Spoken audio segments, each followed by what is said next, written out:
নমস্কার সবাইকে বন্ধুরা, আজকে 11 জুলাই 2025 ইংরেজি ত্রিপুরা দর্পণ পত্রিকায় উঠে আসা একটি বিশেষ গুরুত্বপূর্ণ হেডলাইনের বিস্তারিত আলোচনা কি দেওয়া হয়েছে সেটা এখন আমরা দেখব। হেডলাইনটির নাম হলো রতনকে প্রাণনাশের হুমকি, থানায় মামলা। এখানে বলা হচ্ছে, রাজ্যের বিদ্যুৎ ও কৃষি মন্ত্রী রতনলাল নাথের বিরুদ্ধে প্রকাশ্যে অশালীন ও মানহানিকর মন্তব্য করার পাশাপাশি প্রাণনাশের হুমকি দেওয়ার অভিযোগ উঠেছে এক মহিলার বিরুদ্ধে। এই ঘটনায় পশ্চিম ত্রিপুরার সিদাই থানায় লিখিত অভিযোগ দায়ের করেন জয়ন্ত দেবনাথ নামে মোহনপুরের এক বাসিন্দা। অভিযোগ অনুযায়ী অভিযুক্ত মহিলার নাম জোহরা বেগম, বাড়ি গোমতী জেলার উদয়পুরের রাজদরনগর জামজুরি এলাকায়। গত 8 জুলাই একটি প্রকাশ্য সমাবেশে তিনি মন্ত্রী রতনলাল নাথের বিরুদ্ধে অশালীন ভাষায় বক্তব্য দেন এবং জনসমক্ষে মন্ত্রীর প্রাণনাশের হুমকি দেন।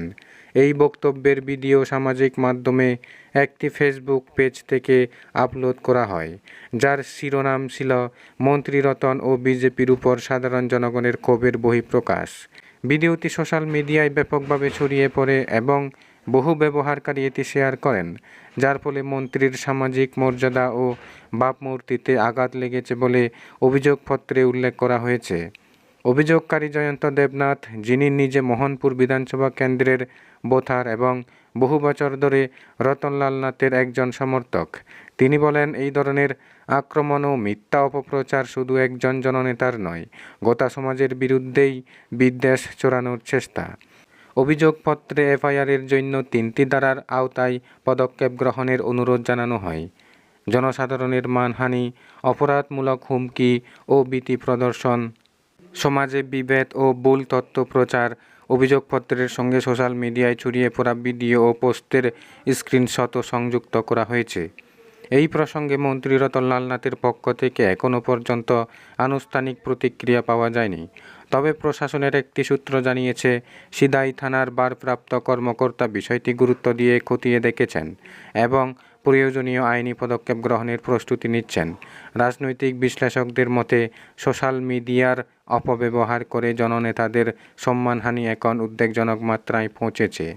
আইন ও প্রশাসন যদি এ বিষয়ে কঠোর পদক্ষেপ না নেয়, তাহলে ভবিষ্যতে এর নেতিবাচক প্রভাব পড়তে পারে রাজনীতির সার্বিক পরিবেশে। এদিকে ভিডিওটি ফেসবুক থেকে সরানো হয়েছে কিনা কিংবা অভিযুক্ত মহিলার পক্ষ থেকে কোনো পাল্টা বক্তব্য এসেছে কিনা তা এখনও স্পষ্ট নয়। পুলিশ তদন্ত শুরু করলে ঘটনার আরও বিস্তারিত দিক সামনে আসবে বলে মনে করা হচ্ছে। ত্রিপুরার রাজনৈতিক অঙ্গনে এই ঘটনাটি ইতিমধ্যেই আলোচনার কেন্দ্রবিন্দু হয়ে উঠেছে। অনেকেই প্রশ্ন তুলেছেন, রাজনৈতিক মতপার্থক্য থাকতেই পারে, কিন্তু একজন জনপ্রতিনিধিকে প্রকাশ্যে হুমকি দেওয়া কতটা আইনসম্মত ও নৈতিক?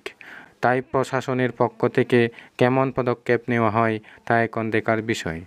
বন্ধুরা, খবর আপাতত এই পর্যন্ত। বন্ধুরা, ভিডিওটি ভালো লাগলে লাইক, শেয়ার, সাবস্ক্রাইব করে আমাদের সঙ্গে থাকুন। ধন্যবাদ সবাইকে ভিডিওটি দেখার জন্য।